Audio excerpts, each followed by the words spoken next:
Hadirin jamaah majelis 40 hari wafatnya Pamanda Abdurrahman bin Qamriyah yang juga saya hormati dan saya cintai.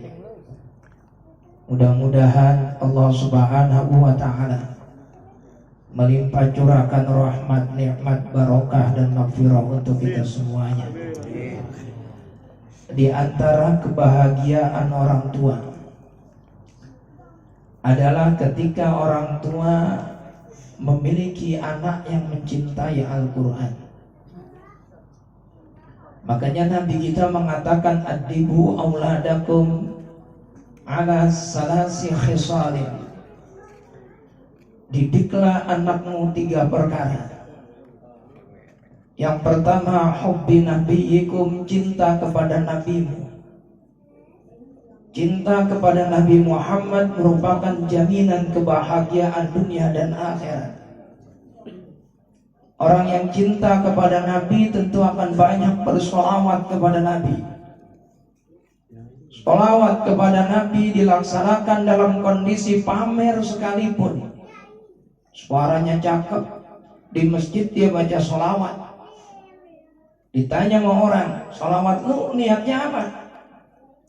Biar dapat pujian dari orang banyak karena suara saya cakep. Pamer, tetap dapat pahala. Apalagi kalau ikhlas. Waktu Nabi kita Isra dan Mi'raj, Nabi kita berjumpa dengan satu malaikat yang kerjaannya ngitung. Lalu Nabi kita nanya, malaikat, labbaik ya Rasulullah, apa yang bisa kamu hitung? Kata malaikat, saya bisa ngitung apapun ya Rasul yang ada di muka bumi ini, darat maupun lautan, yang terkecil sampai yang terbesar. Berapa jumlah binatang darat, berapa jumlah binatang laut dapat saya hitung dengan cepat dan tepat. Berapa banyak dedaunan yang ada di muka bumi dapat saya hitung dengan cepat dan tepat. Bahkan setiap tetesan air hujan yang jatuh ke bumi saya bisa menghitungnya. Nabi kita lalu berkata, Subhanallah, alangkah mulianya Allah yang telah menciptakan engkau begitu hebat wahai malaikat. Terus Nabi kita nanya, ada apa kagak perkara yang kagak bisa kamu hitung malaikat? Malaikat ini jawab, ada ya Rasul. Apa itu yang tidak bisa kamu hitung? Malaikat berkata, yang kagak bisa saya hitung adalah pahala orang yang bersolawat kepadamu ya Rasul. Kagak mampu saya hitung. Apa sebabnya? Sebab Allah dan para malaikat pun bersolawat kepadamu. Kalau Allah saja bersolawat, bagaimana mungkin saya mampu menghitung berapa jumlah pahalanya? Cinta kepada Nabi jaminan kebahagiaan dunia akhirat. Yang kedua, wa hubbi ahli baitihi, cinta kepada keluarga Nabi, para habaib, zuriyah Nabi, kita wajib mencintainya. Kalau ada kelakuan habaib yang kurang pas di hati kita, kalau ada kelakuan habaib yang tidak seret dengan kehidupan kita ataupun pola pikir kita, maka kita boleh tidak suka dengan kelakuannya, tapi jangan sekali-kali membenci orangnya. Saya pernah ngaji saat itu bulan Ramadan, ngaji kitab Fathul Mu'in yang dikarang oleh Al-Imam Zainuddin bin Abdul Aziz ibn Ali bin Zainuddin Al-Malibari Al-Fanani. Lalu kiai saya berkata, kalau kita melakukan atau melihat kelakuan habaib yang menyimpang dari nilai agama, kita boleh tidak suka dengan kelakuannya, tapi jangan pernah membenci orangnya. Karena orang yang membenci zuriyah Nabi dikhawatirkan matinya su'ul khatimah. Na'udzubillah min dzalik. Nah dulu peristiwa Karbala, Masya Allah, ini kan populer banget. Di mana Sayyidina Husain dibantai, kepalanya dipenggal, 3 hari itu kepala dibuat keliling. Ya Allah, cucu Rasulullah. Lalu saat itu khalifahnya namanya Yazid bin Muawiyah. Dia bilang apa? Temukan, tangkap dan hukum mati siapa yang menggal kepalanya Husain. Bapak-bapak tahu yang menggal kepalanya Husain ngumpetnya di mana? Ngumpetnya di Madinah. Padahal kejadiannya di Karbala. Ngumpetnya di Madinah. Ngumpetnya di rumah siapa? Ngumpetnya di rumah Ali Zainal Abidin. Ali Zainal Abidin itu siapa? Anak kandungnya Husain. Nabi Muhammad punya anak Sayyidah Fatimah. Sayyidah Fatimah punya anak Sayyid Husain. Sayyid Husain punya anak namanya Ali Zainal Abidin. Ali Zainal Abidin punya anak namanya Muhammad Al-Baqir. Terus ke bawah, terus ke bawah. Lama, berbulan-bulan diperlakukan dengan sangat baik oleh Ali Zainal Abidin. Dikasih tempat tinggal, dikasih makan, dikasih kehidupan, dihormati. Begitu kondisi politik sudah mulai mereda, yang nyari-nyari pembunuh Husain sudah tidak ada lagi, dia keluar dari rumah Zainal Abidin. Dia bilang, Ali, saya berterima kasih atas penerimaan yang luar biasa, penghormatan yang begitu tinggi. Kamu ternyata manusia termulia yang pernah saya kenal. Kamu tahu nggak siapa yang membunuh ayahmu? Jawaban Ali Zainal Abidin tersenyum dan berkata, saya tahu pelakunya adalah kamu. Ini yang bunuhnya. Kenapa saya dengan kejam membunuh ayahmu, kau perlakukan dengan sedemikian baik? Jawaban Ali Zainal Abidin, akhlakmu adalah akhlakmu, sedangkan akhlak saya adalah akhlak saya sendiri. Ketika kamu bunuh ayah saya dengan kejam, itu akhlakmu. Tapi ketika kamu datang sebagai tamu berkunjung ke rumah saya, akhlak saya adalah memuliakan tamu. Itu cucu Rasulullah. Bagaimana dengan Rasulullahnya? Maka wajar jika kemudian Nabi mengatakan, didiklah anakmu 3 perkara. Cinta nabinya, cinta kepada keturunan Nabi. Yang ketiga, watilawatil Quran, dan cintai Al-Quran. Orang tua yang paling bahagia adalah orang tua yang di saat nyawanya hendak dicabut malaikat Israel, napasnya sudah mulai berada di kerongkongan, dalam kondisi naza' indal istihdar, anaknya kumpul di sampingnya membacakan ayat-ayat suci Al-Quran. Nyawanya lepas menghadap Allah, orang tua tersenyum. Ya Allah, saya ikhlas, saya ridho meninggalkan dunia yang fana ini, karena seiring lepasnya nyawa saya berbarengan dengan alunan ayat suci Al-Quran yang dibaca oleh anak-anak saya. Alhamdulillah, Mamang Abdul Rahman punya anak pintar ngaji, baca Qurannya bagus, suaranya enak. Ini satu aset yang luar biasa. Ada kitab namanya Syiaru A'lamin Nubala. Kitabnya besar, ada 18 jilid, dikarang oleh Imam Az-Zahabi. Imam Zahabi itu karya kitabnya banyak sekali. Di antaranya Al-Kabair. Kabair itu kumpulan dosa-dosa besar. Dulu kalau bapak-bapak ngaji di Kuitang, itu setiap pagi yang pertama kali tampil Hadratus Syekh guru kita, Kiai Haji Isamuddin Mukhtar, itu membaca kitabnya Al-Kabair, karya Imam Az-Zahabi. Karya kitabnya udah banyak. Tapi sebelum meninggal beliau minta sama Allah, ya Allah, sebelum meninggal saya pengen bikin kitab yang besar. Maka jadilah kitab Syiaru A'lamin Nubala, ada 18 jilid. Di dalam kitab Syiaru A'lamin Nubala diceritain, di Madinah ada Masjid Quba. Masjid Quba yang imam itu sahabat Nabi. Kenapa bukan Nabi Muhammad yang jadi imam? Sebab Nabi kita jadi imam di Masjid Nabawi. Jadilah Masjid Quba diimami oleh seorang sahabat. Menariknya, ini sahabat setiap jadi imam, rakaat pertama habis Fatihah yang dibaca kulhu. Rakaat kedua habis Fatihah yang dibaca kulhu. Maghrib, Isya, subuh, Jumat itu langganan. Rakaat pertama surat Al-Ikhlas habis Fatihah. Rakaat kedua surat Al-Ikhlas juga habis Fatihah.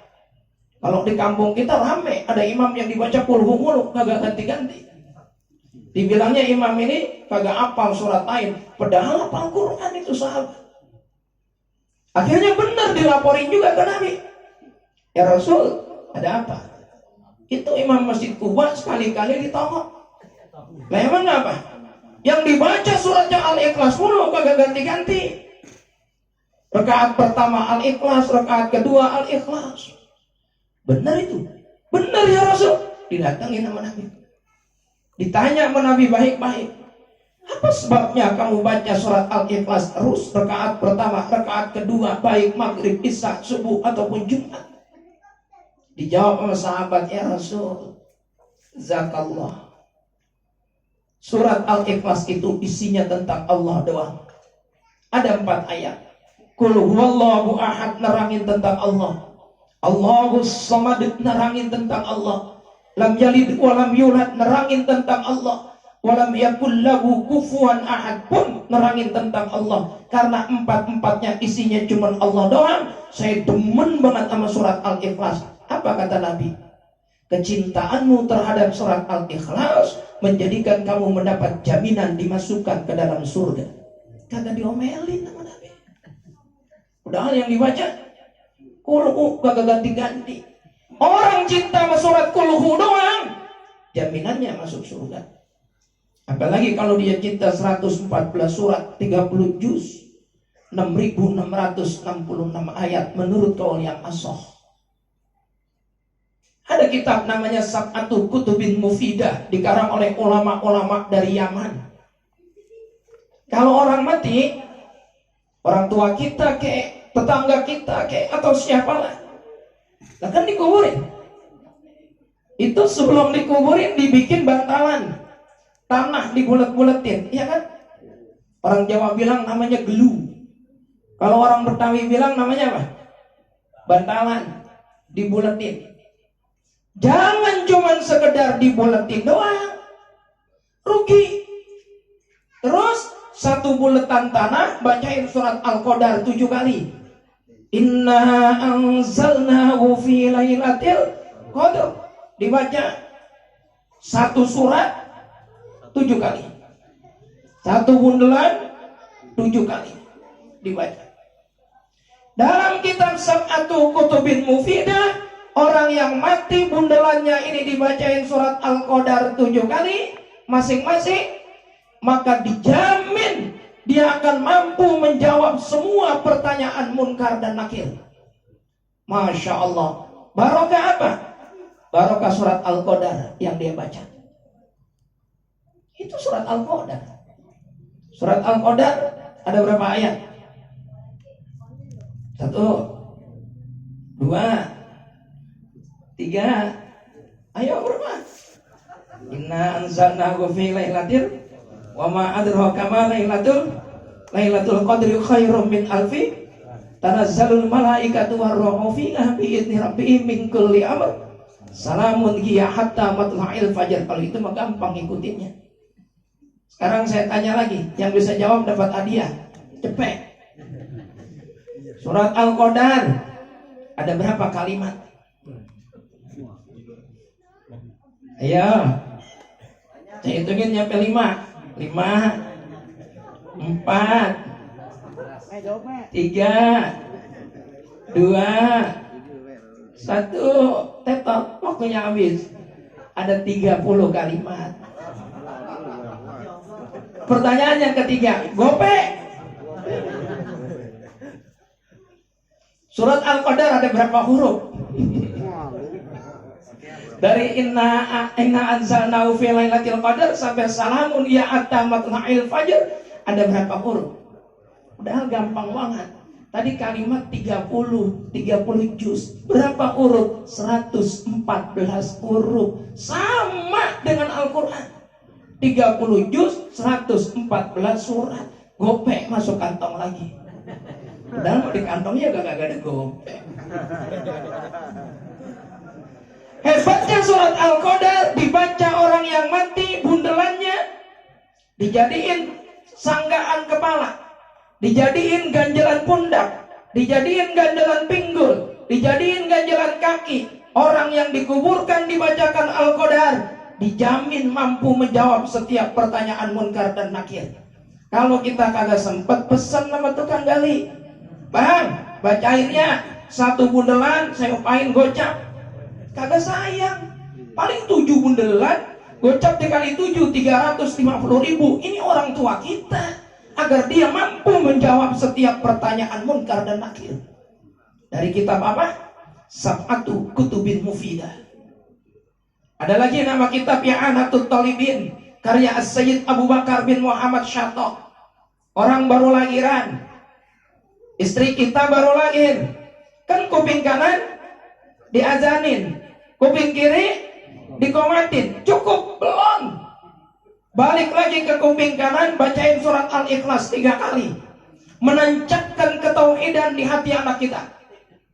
Cukup belum? Bacain lagi surat Al-Qadar.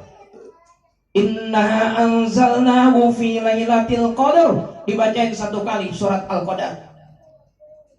Apa hikmahnya? Kalau anak kita perempuan dibacakan surat Al-Qadar, anak kita kagak bakalan jadi perempuan yang nakal, jadi jablay. KKM. Apa KKM? Kupu-kupu malam. Bacain surat Al-Qadar. Kalau anak kita laki-laki, insya Allah laki-laki itu kagak bakalan doyan sama model perempuan kayak begituan. Bacain surat Al-Qadar. Dari kitab apa? I'anatul Talibin, bab akikah. Masya Allah, kehebatan Al-Quran. Apalagi kitab Sunan At-Tirmizi, nggak usah gede-gede.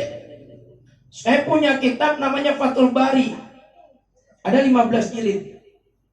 Saya punya kitab Musnad Imam Ahmad Ibn Hanbal, ada 20 jilid. Boleh lihat di rumah saya ada. Saya punya kitab Aunul Ma'bud, ada 15 jilid. Sarah Sunan Abi Dawud. Saya juga punya kitab Al-Min'ad Syarah Sahih Muslim, ada 9 jilid. Tapi ini adanya di kitab kecil Sunan At-Tirmizi. Nabi kita dengan para sahabat suatu ketika bikin tenda. Bikin tenda. Begitu tenda sudah jadi, sahabat masuk ke dalam tenda, kaget. Di dalam tenda ada yang lagi baca Al-Quran, yang dibaca surat Al-Mulk. Tabarakalladzi biyadihil mulku wa huwa ala kulli syai'in qadir. Tapi orangnya kagak ada. Suaranya kedengeran dengan jelas. Terus kupingnya ditempelin di tanah, ternyata itu suara dari dalam tanah. Lapor dia ke Nabi, ya Rasul, ada apa? Di tenda saya ada yang lagi ngaji, cuman dari dalam tanah. Ditanya ke Nabi, yang dibaca surat apa? Surat Al-Mulk. Tabarakalladzi biyadihil mulku. Jawaban Nabi apa? Hiya al-munjiyat. Surat Al-Mulk atau Tabarak adalah menjamin orang yang membacanya diberikan keselamatan dalam kuburnya. Ini orang lagi hidupnya rajin baca surat Tabarak, maka matinya masih ngaji surat Tabarak, dijamin tidak akan mendapatkan siksa di dalam kuburnya.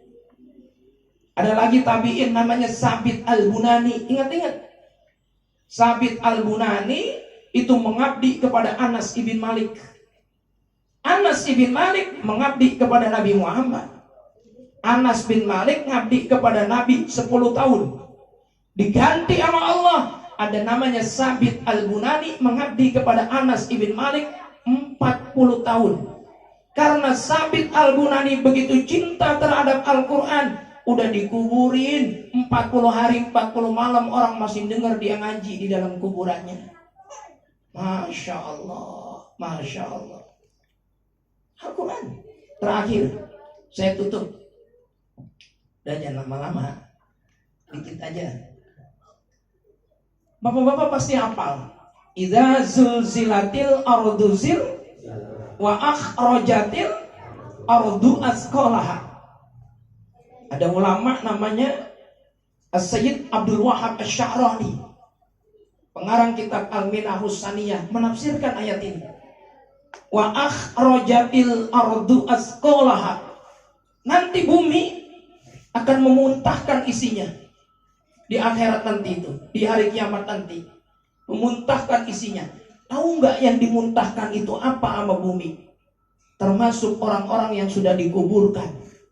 Mau dikuburin baru 1 tahun ataupun sudah ratusan tahun, akan dimuntahkan dari dalam perut bumi. Ada yang senyum bahagia. Siapa yang senyum bahagia? Orang yang ketika dimuntahkan dari dalam perut bumi, Dia lihat di sampingnya orang yang sering ngaji Al-Quran. Alhamdulillah, ternyata saya dikuburin di samping dia. Orang yang ngaji Qurannya paling rajin di kampung saya. Orang yang setiap bulan khatamin Quran. Udah ya, saya kagak usah ngikutin yang lain. Gandulin kamu saja ke akhirat nanti. Ya udah, ayo ngikutin saya. Sebab Quran yang dibacanya, yang baca terang, orang yang ada di kanan kirinya ikut terang di bawah sama dia. Masya Allah. Siapa yang nerangin? Sayyid Abdul Wahab Asy'arani. Makanya saya pesan ini sama adik-adik saya, Randy dan adik-adik semuanya, bacain Quran. Kalau pengen kuburan bapak kita terang, kalau pengen kuburan bapak kita seluruh disinari rahmat oleh Allah, bacain Quran. Hadiahkan untuk orang tua kita Al-Quran. Kalau kita belum lancar baca Al-Quran, baca yang kita bisa. Kulhu kayak apa kayak, yang penting dihadiahkan untuk orang tua kita. Semuanya. Bapak saya, bapak kalian yang sudah wafat, semuanya bacakan ayat Al-Quran. Dia akan tersenyum penuh kegembiraan. Iqra'u mautakum ayat Al-Quran, ayatil Quran. Bacalah orang-orang yang sudah meninggal dunia di antara kalian ayat-ayat Al-Quran. Kalau kagak bisa, maka doakan dengan istighfar. Masya Allah, rajin baca Quran. Rajin baca Quran. Orang tua kita pasti akan gembira di dalam kuburnya. Baik, saya rasa ini saja. Mudah-mudahan ada barokah dan manfaatnya. Kalau tutur kata saya kurang sopan, kurang enak, kurang bijak, saya mohon dimaafkan. Kita baca Fatihah untuk kita semua yang hadir di tempat ini, mudah-mudahan diberikan kesehatan oleh Allah, panjang umur, barokah dunia akhirat, dan juga dijauhkan dari bala, musibah, bencana, penyakit. Diberikan rezeki yang halal dan barokah, bisa ziarah ke Mekah dan Madinah, dan nanti kita diwafatkan dalam keadaan husnul khatimah. Khusus untuk mamang saya, Mamang Abdurrahman bin Qamrian, mudah-mudahan diampuni oleh Allah Subhanahu wa taala, dijadikan kuburnya taman surga oleh Allah, dan juga dilimpah curahkan rahmat oleh Allah Subhanahu wa taala. Ala hadhihi niyyah al-Fatihah.